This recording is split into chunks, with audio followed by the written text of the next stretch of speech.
Ikki xil Tahoe, ikki xil motor va har xil haydash tajribasi. Nima deb o'ylaysiz? Tahoening 602 litrli versiyasi yaxshiroq edimi yoki 503 litr? Kelinglar bir tahlil qilsak. Komfortni birinchi o'ringa qo'ysangiz, 503 litrli versiyasi pnevmatik podveskali va 10 ta uzatmali korobkaga ega bo'ladi. Tasavvur qiling, 10 ta.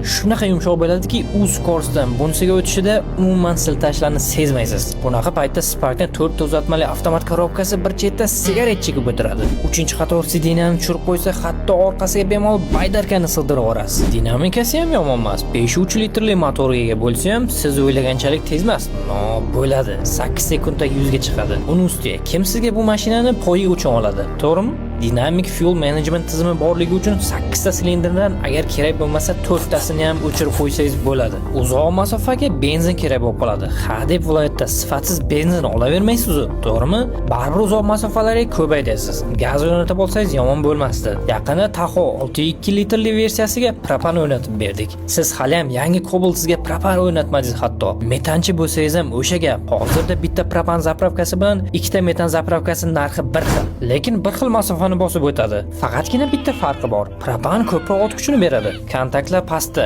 aloqaga chiqaverasiz. Tahoe 602 litrli versiyasini keyingi safar obzor qilishga qoldirsak nima deysizlar? Kommentda yozinglar, kutaman.